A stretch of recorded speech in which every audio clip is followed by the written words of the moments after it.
Everybody, welcome to Shoe In Show. Now, for our loyal listeners, that's some new intro music, and it's because it's a brand new series that we're running.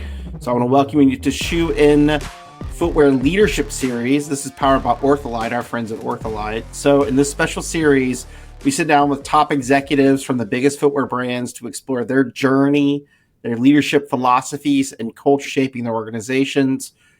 We're focused on like their career defining moments, how they look at trend, how they look at the marketplace, how they deal with folks inside their organization as well as outside their partners, etc. And so, it's been about 5 years since we did something similar during this thing called COVID. I don't know if people remember, but we had similar conversations where we were asking leaders how to navigate crisis, how to look at what they can control, Matt, and what they can't control. Like, how do we lean into our philosophies to kind of guide us through challenging times? Today, obviously, thank God we're not in the midst of COVID like we were, but the challenges and the hits keep coming again and again and again. And so as we start this out, a big thank you to OrthoLite for making this series possible.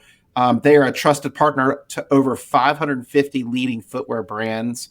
OrthoLite continues to elevate comfort and performance across the industry, and they've allowed us. They're helping financially support these conversations that we have, so that we can bring these to life and help the industry. So, Matt, as we kick off this leadership series number 1, who do we have today that we are going to engage with? I'm so excited about this series, Andy, as you articulated. It's different conversations than we normally have, but maybe some similar things. And Susie Kuhn is here. She's our first guest. She's the president of the Active Group brands at Wolverine Worldwide. And Susie, I want to welcome you to the Shoe and Show Leadership Series. And just one look at your roster of experience on LinkedIn it's a who's who of great, amazing global brands. And so we want to welcome you and ask you, what is your shoe story? What was your journey through the industry? Walk us through how you got to this current role at Wolverine Worldwide. Well, first off, thank you so much for having me here. It's great to help you kick off this new series. So I really appreciate that. I've been a retailer. I kind of call myself a retailer merchant for like 30 years, but the shoe part of my story started when Nike was really looking to get more impactful on the apparel side. And I had been an apparel buyer, an apparel merchant for sport and retailers.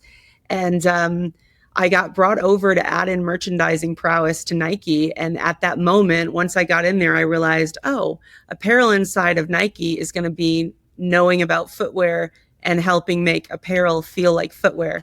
Great franchise management, really good launch mentality. And that kind of started my career. And I found it so fascinating to think about things rather than in collections and seasonal flow, but rather in launch and really impactful moments that the consumer can grab onto and then become a loyalist again. So my shoe story really started with Nike, and then it just gravitated towards, I got to go through that same process of discovery in all these different geographies over the year, living in China, living in Europe, and watching consumers kind of operate the same way, but differently because of their cultural interactions, their consumer backgrounds, what motivated them in their purchase, whether it was utility or status or innovation. And it just kind of created this really cool journey in which I've gotten to see all these different consumers react with our awesome industry through some really cool brands. So. That's awesome. Let's talk a bit about that, because as part of this leadership series, we're not asking about sales. We're not talking about necessarily the nuts and bolts of operation, but like how we do it better. How do we think about engaging those consumers? How do we think about motivating and leading employees in this kind of dynamic age where we have this weird mixture of we need more personal interaction than ever, but also we're using AI more than ever, and ChatGPT and these kind of weird new technologies. And one thing I'm interested in particular was you were talking about like trend within culture, like beyond just having the experience to like know. And I think obviously you have to have the experience to sit in different positions to see that. But like, how do you think about understanding customers in this kind of weird digital world that I don't really even know what we even frame it as, what we even call this kind of artificial age, maybe? You've used that in the past, but how do you think about trend and engaging consumers in this ever-changing environment? It's a great question, and it's always relevant. No one's going to have a silver bullet answer for that, but it's more of how you incorporate it on top of all the other kind of eras of information that have layered on over the course of my career. Like every few years, you get something new and disruptive that you need to absorb into consumer insights. If I look at like me at Wolverine today and why I'm here, part of it is that there's riches and niches. One of my friends in retail said that in a panel that I was on once. And that's what AI and social commerce has allowed us to do, is actually connect with niches more. And so when I look across Wolverine's portfolio, what got me so excited about joining Chris Huffnagel and the executive team here is that we have these core brands that cross over all these different categories that historically, because we weren't in this AI information age, they were kind of put in separate boxes, right? Work was work, outdoor was outdoor, running and sport was running and sport. And now you have this incredible crossover because we get all of this data that tells us, wow, this consumer is doing this and this. Why have we separated them for so long? So when I look at Wolverine's portfolio in particular, that ability to use our innovation and our best-in-class product to connect across customers that might never consider themselves a hiker, they might call themselves a runner who likes to go outdoors. We have that ability to do that now. And I think that's what kind of AI allows us to unlock. There's a host of other things, whether you talk about the design community, there's a million ways, but purely from mapping great brand strengths to marketplace opportunity for growth, which ultimately is my focus, that unlocks a lot to say, let's not keep walls up that might have been there 10 years ago, but we know better now. There really aren't walls in the eyes of the consumer, so we have to operate that way. So it just keeps you thinking about growth differently and how to apply your strengths into that marketplace mentality. Let me ask you about this, Susie. Chris is a dear friend of mine. He's on our board. What I love about his leadership is he's just honest. And as you started this journey in the Wolverine turnaround, he just was very upfront about this. These are our goals. We need to do these things. This might feel a little painful, but it's going to unleash this growth. And we're seeing the fruits of that labor as we speak, particularly with Merrell and Saucony. We're seeing the street respond accordingly. Talk to us about that process of a rebirth, if you will, kind of a relaunch of some iconic brands that we know and love, particularly when it comes to Merrell and Saucony. Walk us through that journey. Yeah, well, from a leadership perspective, Chris's transparency, vision, and just straight talk about what Wolverine needs to do is absolutely one of the key reasons that I'm here. I think it's exemplary the way that the company has moved from a very difficult position to a stabilization mode into transformation. And now I get to sit here and talk about growth. And that's remarkable in the amount of time in our industry that's happened. I just look at, the earnings call that we had last week. We exceeded expectations in every single financial metric. And that's literally the result of tremendous rigor, tremendous capability, tremendous grit by the team that's here led by Chris. Within the active group, when I look at Saucony and Merrell, clearly those two are leading where we're headed next. Saucony is just on a roll right now, a deliberate roll, right? That was done very strategically in terms of we know what our product is, we know how good it is. I get so excited when I see moments like the Boston Marathon and, the top 3 of 10 most worn shoes in that race was Saucony. That's an incredible outcome that just speaks to we have incredible product that can lead. But then on the flip side, I watch what our marketing and our brand teams are doing to connect it directly into energy with the work we're doing with J-Tips and the work that we're doing with Silo and Paris Fashion Week, where we launched that. And it is that unique differentiation of really being able to connect authentically kind of lifestyle energy with hardcore performance running. That's going to be the unlock. And so I look at Saucony's growth as almost a template for how we need to think about being authentic to our heritage, building beautiful, innovative product that the consumer chooses because it's good. And then Merrell's following suit. Our product pipeline from Merrell is incredible right now.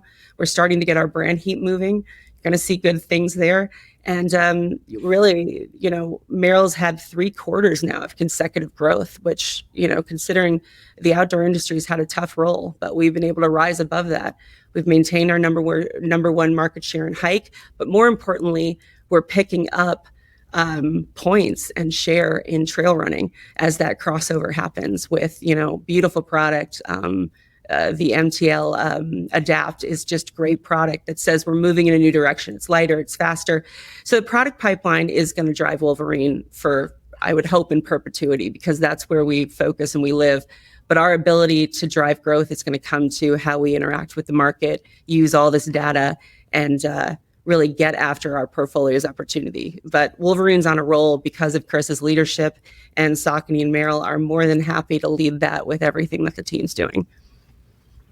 Let me ask you about leadership regarding people. So you've worked obviously in the US, North America market, led teams there. You've led teams in China and Asia. You led teams in Europe.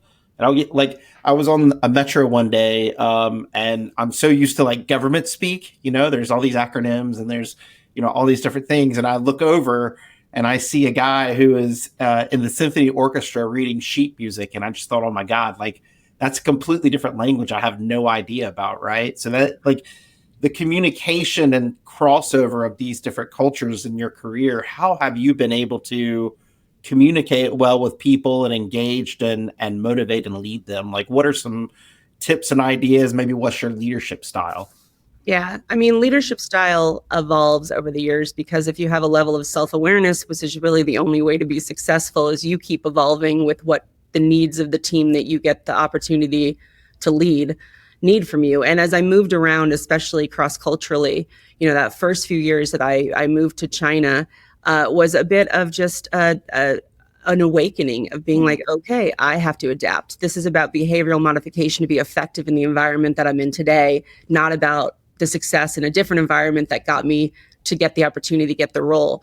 So I think, the baseline answer of what you're asking is this constant self-awareness about how I'm being received in any room that I'm in. Am I being effective, right?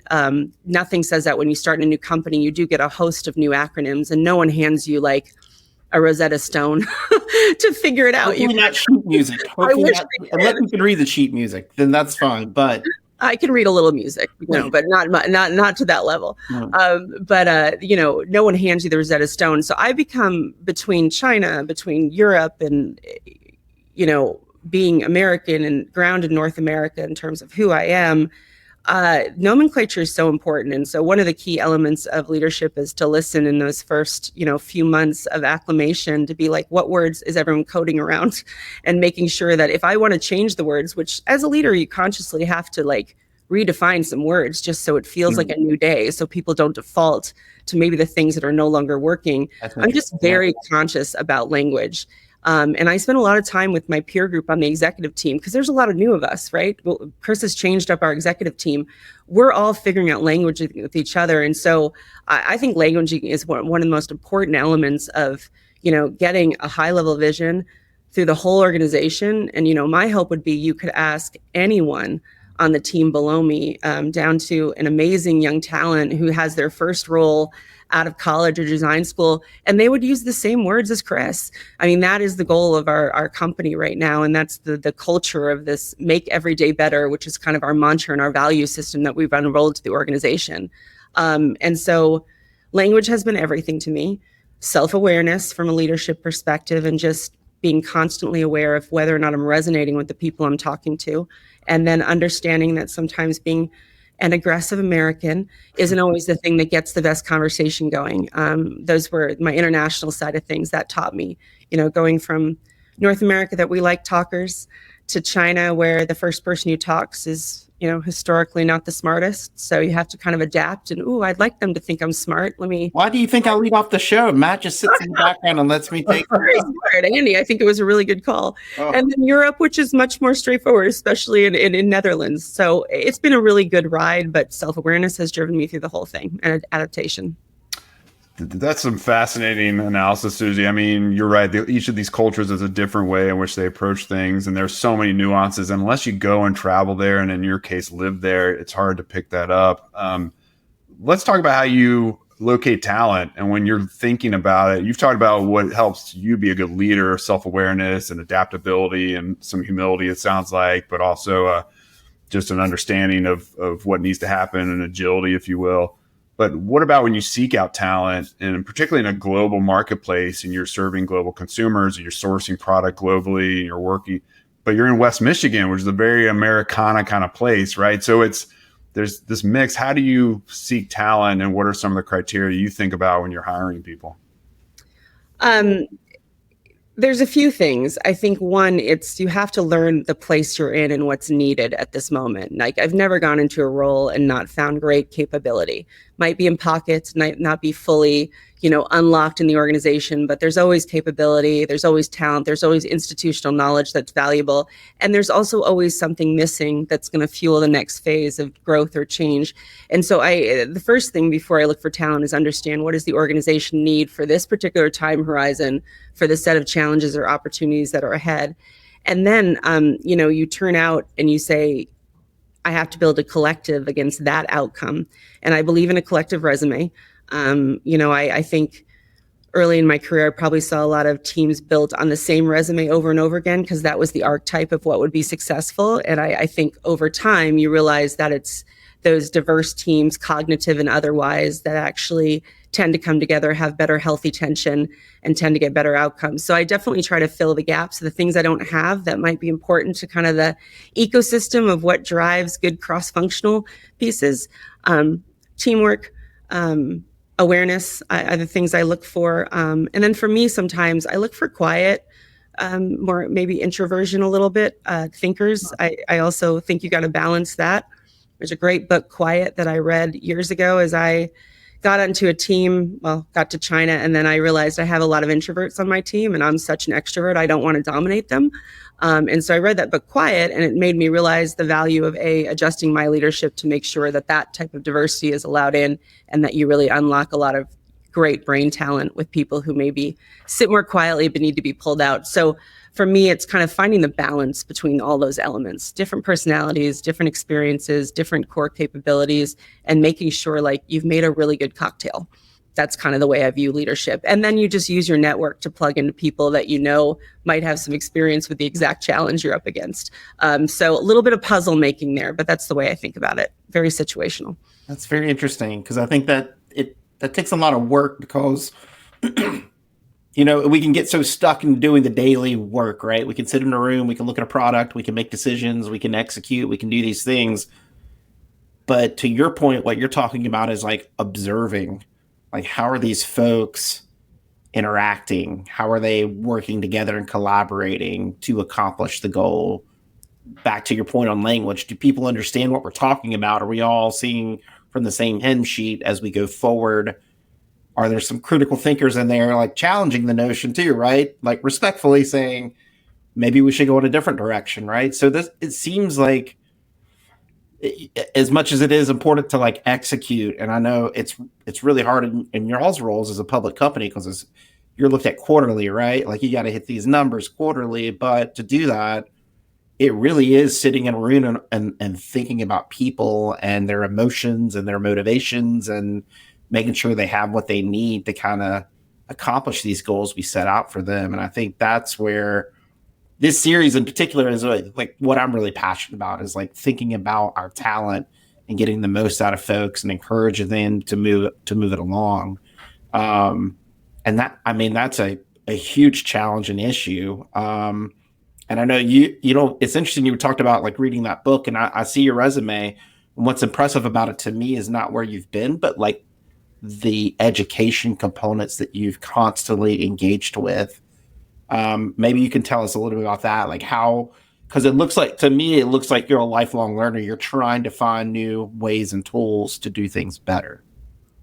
Yeah, I think that's a huge motivator for me. I think it's like core to who I am. I was like the kid in the corner reading growing up. I was a history major in college, throwing a little political science and literature in there as minors. But so I'm an avid reader. I tend to learn off of a page, but then I'm the first person to go out and like throw myself physically into whatever I just read. I think that makes me a little dramatic sometimes in the best way possible. But, I think that the lifelong learning thing, I remember early on, my mother was always saying to me, go get your MBA. And I'm like, I don't want to. But then I had that one job that was like, oh, if I want to keep progressing, and I'm realizing I'm really interested in business models now. I don't want to just stay in merchandising as a function. Like, the business models are interesting. It's when I was in Asia. And all of a sudden I'm like, oh, okay, yeah, I do need an MBA now. I need like the causal link to like, is it a natural next step for me? And when you use that to like as a motivation, you get so much more out of it. So I always tell everyone, do the educational components, because all of a sudden you realize, wow, that would be a really great way to help me get to whatever that next thing that I want to do is. So I've used it that way rather than like a well-worn path. These things tend to come to me and pop up because I get into a room and I'm like, I'm 70% lost. I like being maybe 40% lost because at least I'm still learning, but I don't like being 70% lost. Right. And so the 70%, when I get between that 40 and 70, I'm like, I got to go read a book. I got to go sign up for a class. I've got to go find a network that can like help me be more effective in this space. And so whether that's tiny little bit of calling someone who did this in the past, reading a book, or signing up for a course, like that, it's a good reaction. Education's a great reaction to a discovery that you have, from me anyway. I love that. That's awesome. Yeah. Or listen to a podcast. You can do that too. Here we go. Podcast. All right. So now we're getting to a really kind of fun segment that we're doing on our leadership series now. So a big thank you to OrthoLite again for helping sponsor and launch out this series. Again, OrthoLite partners with over 550 of the world's leading footwear brands, elevating comfort and performance with every step. Fun footwear games. Matt's going to lead this one off. I think he has one in mind that he wants to kick off and discuss. But this is, again, it's a fun little segment that we like to do and see where our guest kind of lands on this. So, Matt, what you got? Right. Yeah, so we try to kind of mix things up, Susie. So my question for you: if you could only own one pair of shoes for the rest of your life, what would it be? And right now, I mean, where you sit, it's like a Saucony, a Merrell. I mean, this is like a no-win situation for you, but we're going to see the leadership that comes out of this, the listening, the agility that you can, as you answer this question. What would that shoe be? All right, here's what I'm going to do. I'm a size 41, 10 women's. I'm going to figure out between Saucony and Merrell which two have the closest height and last. I'm going to wear a left and a right and just shake it up and look creative.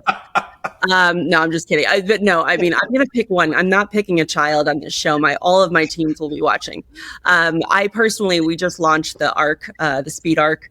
In Merrell, the Mattis. It's brilliant. I've been wearing it. It's an unbelievable shoe. It's got I didn't know what energy return was, having not been in the hike thing before, but once the designer explained it to me, I can feel it.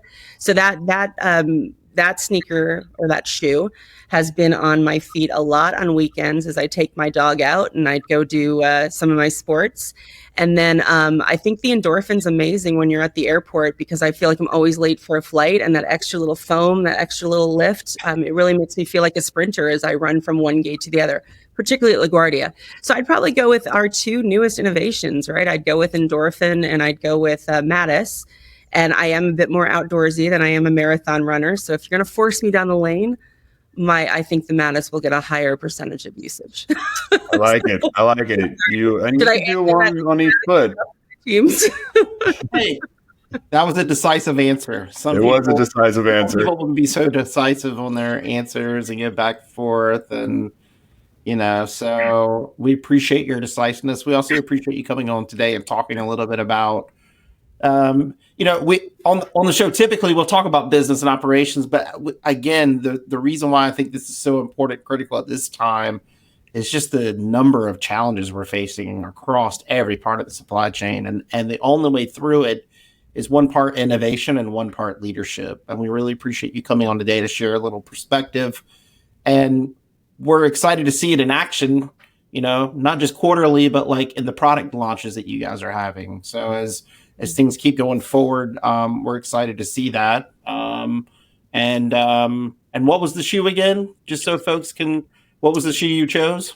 I chose the Mattis Arc. So it's the new Merrell Arc hike which is amazing. It's lightweight, it's fast, it looks completely different. Like it's a unique aesthetic of it. Does not look like a hike shoe, which is what we're so excited about because it's new and it's fresh, but it operates like one of the best hiking boots that you have. So that's great. So that's Awesome. the Mattis or the Boa Arc.